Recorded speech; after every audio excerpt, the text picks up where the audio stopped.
Okay, there's a couple layers to this conversation. What's up everyone, my name is Sen, welcome back to the channel, and let's chat about the simplification of fighting games. If you ask your buck standard fighting game player how they felt about fighting games in the modern era being more simplified, I think there would be a collective resistance, but there's some asterisks there. What is the actual benefit of having a simpler game to come out? The big sell here is that the barrier for entry is a fair bit lower, so newer players can get moving and grooving a little easier, giving them a window to find some level of proficiency. New players want to gain some level of perceived skill, and because they don't have to worry about execution checks anytime they try to do literally anything, they can try and wrap their head around the mental side of the game. They can play some level of neutral. They can try and bait things. They can try all these other things, then spend so much of their mental trying to make sure they don't fuck up the basics. In that instance, I'm totally for it. Now, I'm gonna give the argument for being against easier games in the most unbiased way possible that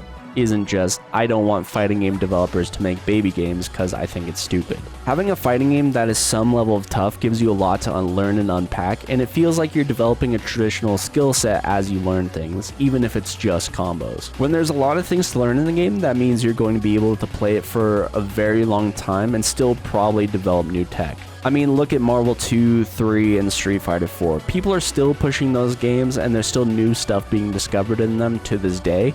Compared to when you have an easier game, the skill ceiling of the game is reached so much quicker, and the best possible shit gets found out that much faster too. That would still be true if games like Marvel 2, 3, and Street Fighter 4 came out today, but in a game like Street Fighter 4, you'd find the best thing in the game for now. And because the game is hard to execute, there's still this level of tension that exists because you could still fuck up the basic things, alongside making sure you don't drop all the new things you want to do. Now, I literally like all these games. Just look at the channel. It wasn't that long ago that we were playing Street Fighter 4, and we just wrapped up the beta for Invincible Versus, and I had a good time playing both. As long as games are scrappy and competitive, there's a lot of back and forth, like tensions are high, I'm going to have a good time in just about any game. I always say this all the time, but it's just a different flavor of game for me to play. I don't like playing the same games over and over in my regular time. I'm envious of the people that have the superpower where they can just spam the shit out of one game and that's it. Invincible Versus coming out does not stop Street Fighter 4 from existing. Marvel Tokon does not impede you from playing Marvel 3. The beautiful thing in fighting games is if there's people that still rock with whatever game,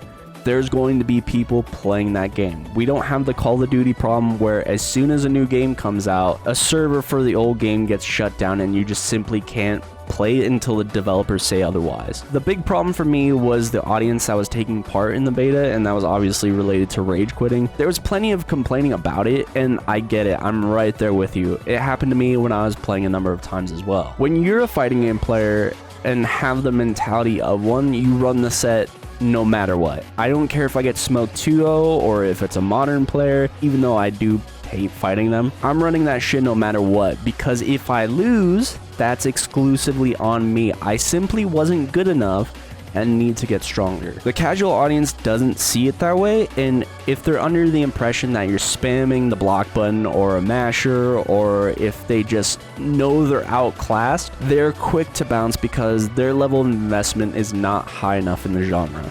They don't care about the game or even playing to get through all the hard stuff, so they're going to find that the stuff that they're doing isn't working on whatever person and just say, fuck that, I'm gonna quit and find someone that my stuff does work on. They have to become invested in the game, and that doesn't guarantee they'll change their ways in the pursuit of that, because rage quitters exist in all levels of every game always. At the surface level, yeah, there's going to be a lot more because of what I just said, but the higher you go, the more they'll be filtered out. Because if a quitter does not spend time to learn all the things to make them a solid player, it's going to take a lot of rage quitting to reach those levels, and they'll probably realize that if they have to quit out of every game that they play, then the game may no longer be worth playing to them. So what exactly is the perfect formula for building an easier game, in my opinion? It all starts with the IP. That could be an existing franchise like Street Fighter, Tekken, Guilty Gear, Mortal Kombat, whatever, but it could also be a big name IP from outside of fighting games like Invincible tried to do. The game's name pulls in the initial audience because they see the title being Invincible and say, oh man, I like that show, and it's an open beta, yeah, fuck it, I'll try it. Once they get in, yeah, the jump in point being crazy hard to do really basic things being a little bit easier is not a bad thing. But the game should not be so easy that the ceiling is being fast approached within a 3-day beta like it was. That way the people that actually do stick around still have a lot of game to dive into for a very long time, and that it's great for actual good fighting game players unlike myself. But the people that are just diving into things can feel like there's higher levels to reach. I think the perfect games that fit this idea are Dragon Ball FighterZ and 2XKO. Personally, I'm a fan of both of these games. These games are the right amount of approachable with not a lot in your way from getting started, but at higher levels become extremely sweaty, and I really appreciate sweaty matches. That's just me personally. The idea here is that because the game is easier, the new player can pick things up twice as fast compared to if the game was tough, but that learning curve also applies to the experienced player too. The experienced player will be picking up things 10 times faster and find all the good shit so much easier, and going up against a newcomer, they might think developing this game that the new player won't get dumpstered on, but they will, and it might even be worse. When I booted up Invincible, I do what I always do when I pick up any fighting game. I play the tutorial if there is one, and I didn't even play all the way through it. I played until I felt I had a good enough grasp on all the tools that I needed and a basic combo with each of my characters, and just went and did the thing. And even then, there were players that I destroyed, and I ended up winning a large majority of my games just with basics. So now the argument becomes, if the new players are going to get trashed anyways, no matter how much easier it is, and if lots of casuals are going to leave anyways, why not just make a hardcore game? Why not just make it hard as shit so it's a game for the community that will stick around regardless? That's a completely valid line of thinking. I feel a similar sentiment, but there is still some players that are sticking around. There are still some players that like this in spite of the journey being tough. There's still some casuals that want to fight through all the onslaught because they care about the game and want to get better. The last little nugget I have arguing for tough games is that when the new player does just learn one or two things, that one or two things can carry them so far because it might be a knowledge check for every other player at that level. If you learn a basic combo that leads into a safe jump and then a spacing trap, that will destroy so many players. Trust me, I know, I do it all the time in Street Fighter. A couple basic things can get you really far. Tekken is also a very good example of this, just Tekken in general. If you learn a handful of things with your character and just some basic game plan or basic offense, that can carry you extremely far. I really am fine with either style of game. I can play either and have a really good time with one or the other.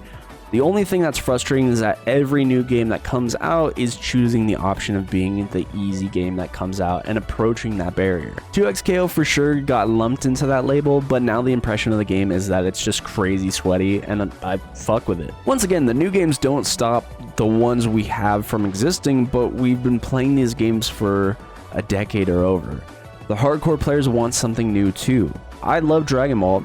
That game is so good to me. It's one of my favorite fighting games of all time, but I don't just want to play Dragon Ball every single day. I want some new stuff too, man. I've been playing a fair bit more Street Fighter 6 lately, trying to level up an old main of mine, getting Ken to master, and we did it, but we could talk about that in a different video. But I think I'm going to be playing a lot more Strive because I've been hearing a lot of good things about the 2.0 patch, and I definitely need to read up on the notes on that. Let me know your guys' thoughts in the comments down below. Did you like what I said? Did I leave something out?